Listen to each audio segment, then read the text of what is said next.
guys, Pro1701 here, and today we're going to be reviewing episode 1 of The Dominators. The Dominators is an interesting one for me because I've never seen it before. This is my first time watching it, so I thought I would just do a review for each episode so I can kind of give you my thoughts on the story as it's going. I figured some of you might actually appreciate that, kind of where my opinions and thoughts are per episode. First off, let me say, for some reason I always forget this story is a 5-parter. It's like I know it's a 5-parter, but I forget it's a 5-parter. So I was thinking when I was putting the DVD in that it's 4 parts. For some reason I always want to think it's 4 parts, even though I know it's 5. And I'm like, 4 parts, yeah, 4 parts. I can do 4 parts easy. And then I get it, and I look at the episodes, I'm like, oh yeah, it's a 5-parter. I guess it's because there's just not a lot of 5-parters in Doctor Who. You know, they're usually 4 to 6, right in that range, 4 to 6. Which, if I remember right, the Mind Robber is also a 5-parter, just like the Daemons is a 5-parter. It's always weird when I see a 5-parter. Starting off, just looking at the intro, it's very grainy. I guess I've gotten so used to watching the intro for the animations where it's so much cleaner. That when you actually watch one of the actual intros for the surviving episodes, it's very grainy, very, very grainy. And then the beginning of the episode, the location work is very grainy. It's obviously location work at the beginning, and very, very grainy. And I guess I was having to mentally adjust to the fact it's very grainy. Plus, I've gotten so used to watching stuff on the Blu-rays, even like the surviving episode 2 of Evil of the Daleks, watching it on Blu-ray, that I'm having to remember that I'm switching back to watching it on DVD, which isn't, it's not quite as good. But it really took me a minute to adjust to everything being grainy. The villains at the beginning, who were very obviously the villains, their acting, I guess they're the Dominators, those 2 guys that walk out of the spaceships. And they don't look at each other. It's like they're having a conversation and they're not even looking at each other. And this one's over here and they're talking like this and he's talking. Oh my God, that acting. It's one of those where you're like, yeah, those are definitely the villains. They got their weird, evil, and merciless. And it's like they're reading the lines without knowing what the lines mean. Read these words and sound as evil as possible. Not menacing, just evil. Yes, we must do that. Oh my God. I'm not going to lie, I was that far into the episode and I was just like, oh dear. This one might be as bad as everybody says. That whole scene when those 2 guys were talking, I was just like, oh.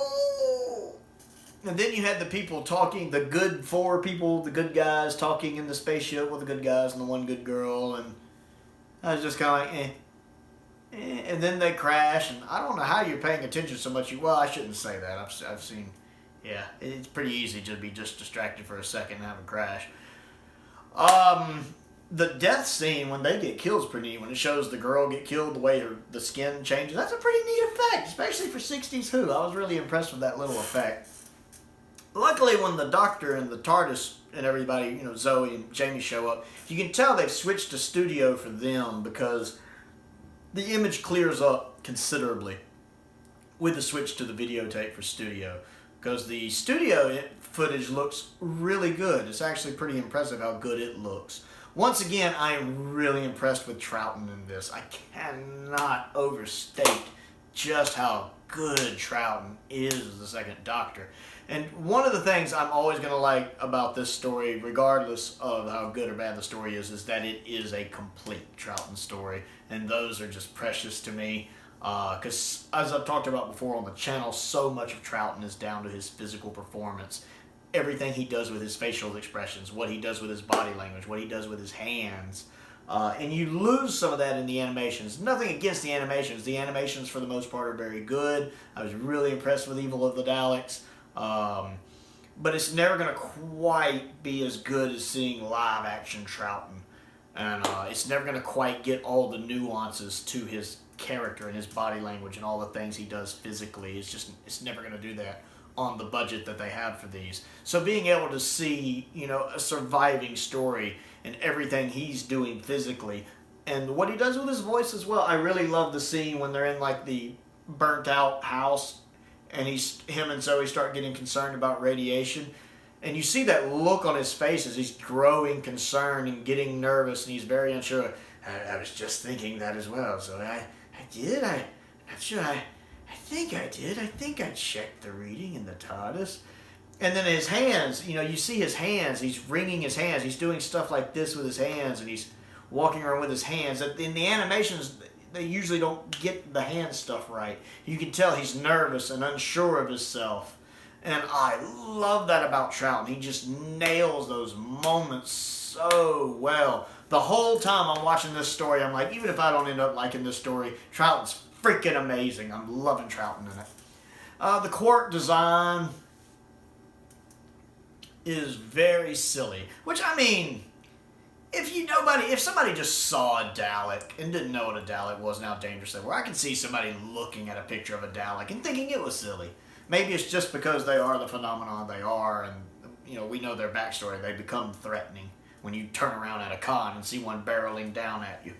But the Quarks, I guess because this is the only time we ever really see them, so I don't really have much of a context with them. To me, they just look kind of silly with their little robotic arm. Obviously, they're supposed to be a Dalek replacement. I've heard that from lots of people. Obviously, it didn't work.